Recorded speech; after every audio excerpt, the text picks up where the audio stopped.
বন্ধুরা, আজকে এমন একটি বাস্তব গল্প আপনাদেরকে জানাবো। গল্পটি শুনলে আপনার অবাক হয়ে যাবে। আশা করছি গল্পটি আপনাদেরকে অনেক ভালো লাগবে। তো তাই আপনাদের কাছে আমার একটি অনুরোধ রইল, আপনারা এরকম নতুন নতুন গল্প পেতে অবশ্যই আমাদের এই চ্যানেলটি সাবস্ক্রাইব করে রাখবেন। তো বন্ধুরা, রাত নামলেই মা বাবার ঘর থেকে চিৎকারের আওয়াজ ভেসে আসতে শুরু করছিল। একবার ভাবলাম, কি ব্যাপার, দেখতে গেলে কি হয়, ওই দুজনকে নিয়ে এত হইচই করছে। মা বাবার শোয়ার ঘরটা আমার পক্ষে ঠিক পাশেই, আর আমার জানালাটা সরাসরি তাদের ঘরের দিকে খোলা। জানালা ঠিক পূরণ না হলেও 2-3 জায়গায় ছিদ্র হয়ে গেছে। ছিদ্র দিয়ে উকি দিয়ে দেখতে পাবো। আমাকে একটি কাজ করতে বলতে তোমাকে যদি রাজি হচ্ছিল না। হঠাৎ বাবা কিছু একটা দেখালেন। মার আপত্তি গলে গেল।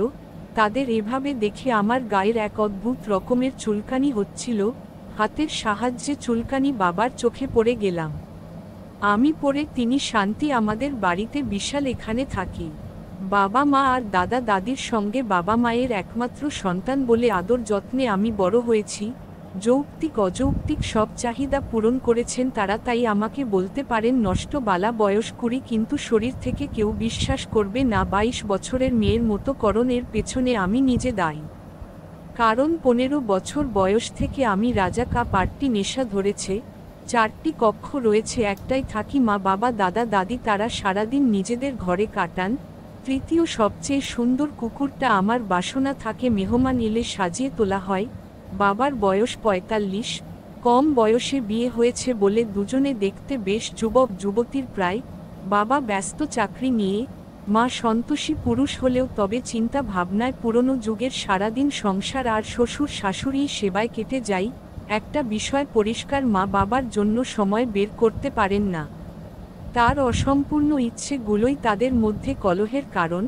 সেদিন রাতের খাওয়া সেরে সবাই ঘুমাতে গিয়েছিল। হঠাৎ মা বাবার ঘর থেকে ঝগড়ার শব্দ। আমার কোন পাশে তাদের রুম, তাই প্রতিটি শব্দে স্পষ্ট শুনতে পাচ্ছিলাম আমি। ঝগড়া যেন তীব্র হতে লাগছিল। প্রথমবার নয়, তবু জানতে ইচ্ছে করল বিষয়টি। প্রথমে ভাবলাম সরাসরি জিজ্ঞেস করি, কিন্তু আমি ভাবলাম লজ্জা পাবেন ভেবে থেমে গেলাম।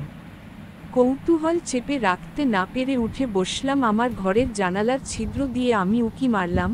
প্রথমে কিছু বোঝা গেল না। যখন আমি লাইট বন্ধ করে চুপ থাকাতে অদ্ভুত দৃশ্য, শরীরে বিদ্যুৎ খেলে গেল। আমি কখনো তাদের এভাবে দেখিনি। বাবা মাকে কিছু বলছিল, কিন্তু মা বারবার না করে চলছিল। আমার দৃষ্টি আটকে গিয়েছিল সেখানে। ইচ্ছে করে আমি সরাতে পারছিলাম না। তাদের কথাবার্তা আমার কানে ঢুকছিল না, তাই একেবারে অন্য কোথাও হারিয়ে গিয়েছিলাম। বুকটা ধুক ধুক করছে, যেন মুখে আটকে আসবে। কিছুক্ষণ পর একটা জিনিস দেখালো। মা প্রথমে রেগে গেল, তারপর লজ্জা। না, তাদের মধ্যে যেন একটা উত্তাপ তৈরি হচ্ছিল ইশারায়। বাবাকে কাছে টানল। মা স্বামী স্ত্রীর মতোই লেগে রইল। প্রায় 2-2.5 ঘন্টা শেষে আমি লাইট বন্ধ করে শুয়ে পড়লাম। অন্ধকারে কিছু দেখা গেল না। আমি নিজের বিছানায় শুয়ে পড়লাম। চোখের সামনে ভেসে বেড়াচ্ছে সেই দৃশ্য।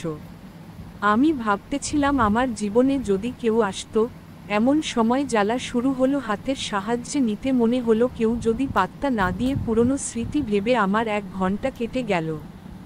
শেষে ক্লান্ত হয়ে পাজা মা খুলে ঘুমিয়ে পড়লাম। পরদিন সকাল 6টায় উঠতে হবে না নাকি? আমি চমকে উঠে বাথরুমে ঢুকলাম। আবার চুলকানি আর চালিয়ে নিজেকে আমি শান্ত করলাম। তারপর কলেজে গিয়ে ইউনিফর্ম পরে ডাইনিং টেবিলে গেলাম। বাবাকে গুড মর্নিং বলে পাশের চেয়ারে আমি বসলাম। নাস্তা শেষ করে বের হবার সময় মনটা ভারী হয়ে উঠেছিল। ফোন দিয়ে আটলাম, বাবা স্কুটিতে করে পাঠিয়ে দেবেন। মা রাজি করালো। বাবাকে স্কুটি বাইরে এনে অপেক্ষা করতে শুরু করলাম। আমি বাবা সাধারণত গাড়ি ব্যবহার করলেও আজ বাবা হেলমেট পরে উঠল। 10 কিলোমিটার পথের মাঝে মাঝে এসে প্রস্তাব দিলাম যে বাবা এবার আমি চালাই। তখন বাবা প্রথমে হ্যান্ডেল ধরে রাখার শর্তে রাজি হলো। প্ল্যান কাজ করেছে। বাবার বাড়ির সামনে বসলাম। আমার কলেজ গেটে নামার সময় ইচ্ছে করলো আরও কিছুক্ষণ থাকতে। ফিরতি পথে বাবার মুখে একটা অদ্ভুত দ্বিধা দেখলাম। আমি বাড়িতে শুধু দাদা দাদি, মা বাইরে, আব্বু অফিসে। বাথরুম থেকে বেরিয়ে এসে ভাবছি, এই আবেগের ঘূর্ণিঝড়টা কোথা থেকে এলো। তাই চুপচাপ বিছানায় শুয়ে পড়লাম আমি। কখন যে ঘুম এসে গেল আমি টেরই পাইনি। চোখ মেলেই দেখি সন্ধ্যা 6টা। গোসল সেরে অন্যরকম পোশাক পরলাম আমি। আজ বিশেষভাবে চেয়েছিলাম এখনো সময় আছে, কিন্তু মা কখন আসবে তা ঠিক নেই। দরজার বেল বেজে উঠল, ফুটে মন ভরে গেল। আমার পরিকল্পনা ঠিক পথে করছিল। ফ্রেশ হতে চলে গেলেন তিনি। আমি চায়ের কেটলি চাপালাম। বাবা ফিরে এসে রান্নাঘরের দরজায় দাঁড়িয়ে গল্প জুড়ে দিল। পিছন ফিরে তাকিয়ে দেখি তার দৃষ্টি আমার দিকে ছিল। বুঝলাম না যে হয়তো সময় এসেছিল। চা ঢেলে দিলাম, নিজেকে শান্ত করতে বাথরুমে গেলাম। আমি ফিরে এসে এই হতাশা চলে এসেছে। রাতে খাবারের পর বাবা অপ্রত্যাশিত প্রস্তাব দিল, চলো ঘুরে আসি। রাস্তায় বেরিয়ে তিনি বলল, চলো সিনেমা দেখে আসি। বাবা মেয়ের কোয়ালিটি টাইম তো হওয়া দরকার। সিনেমা হলে প্রবেশ করতেই চোখে পড়ল পুরনো সিনেমা হলে দর্শক মাত্র 70-80 জন। ভিআইপি লাউঞ্জে বসাবো। ফিসফিস করল, এখানে শান্তি আছে। কিন্তু আমার দিকে তাকাচ্ছিল। ভয়ে কিছু টের পেয়ে লাফিয়ে উঠলাম আমি। কি হলো? বাবার কণ্ঠে চিন্তা। আমি বললাম যে পোকা কামড়াচ্ছে। উনি হেসে উড়িয়ে দিল। কয়েক মিনিট পর আবার নাটক করলাম। এবার আব্বু বলল, আমার সিটে বসো। মুহূর্ত তার পাশে বসে থাকা রোমান্টিক পপকর্ন আনতে গিয়ে ফিরে দেখে বাবার জাস্ট করছে। অন্ধকারে তার হাতটা হঠাৎ আমার হাতের উপর এলো। দুজনে শ্বাসরুদ্ধ হয়ে উঠল। শেষ পর্যন্ত সাহস করে হাতটা ধরে ফেললাম। পুরো সিনেমা চুরি চলে নিয়ম আলাপন। 2 ঘন্টা পর লাইট জ্বলতে নিজেদের সামনে মেলা। বাসায় ফেরার পথে বাবার গালে লজ্জার ছাপ। বাড়িতে শুধু তাড়াতাড়ি উপস্থিত। রাতের খাবারের মা জানতে চাইল কেমন কাটল। বাবা আমার দিকে তাকিয়ে বলল, অসাধারণ ছিল।